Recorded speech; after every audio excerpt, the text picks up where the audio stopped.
اقسم بالله ما اعرف فيه ايه، لسه مستلمه اهو من شويه وقلت نفتحه سوا.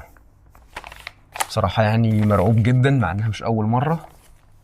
بس الفكره ان المره الاولانيه كنت واخدها من سفاره المانيا، بس دلوقتي من سفاره الدنمارك، وفي كذا حد يعني قال قدامي ان سفاره الدنمارك من الدول الصعبه، ما بتديش الفيزا بسهوله يعني وكده. فنسمي الله كده ونفتح سوا وان شاء الله خير يعني. دول ظرفين، ظرف كبير وظرف صغير. بسم الله الرحمن الرحيم. انا اعتقد ان الظرف ده فيه الورق اللي انا قدمت بيه يعني. مرعوب بصراحة.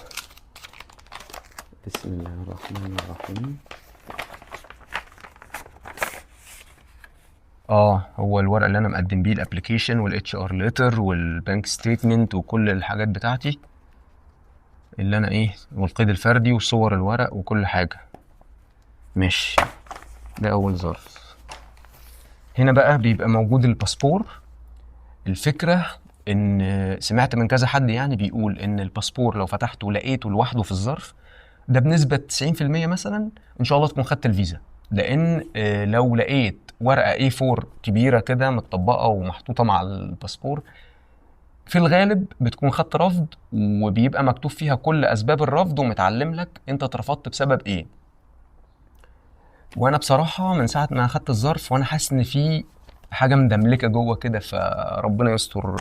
نفتح كده ونشوف بإذن الله ان شاء الله خير. بسم الله الرحمن الرحيم. اهو مقفول، لسه بفتحه معاكم اهو. بسم الله الرحمن الرحيم. للأسف في ورقة مع الباسبور، بس بسم الله الرحمن الرحيم.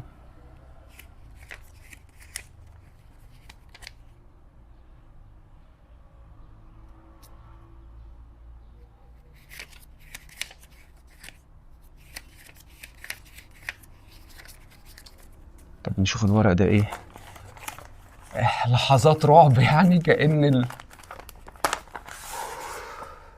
ده الورق اللي بيبقى موجود. والله ايدي بتترعش. وورق كتير، مش عارف ايه الورق ده.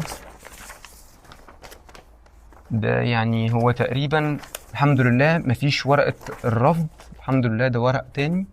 فنراجع الباسبور كده ربنا يستر. بسم الله.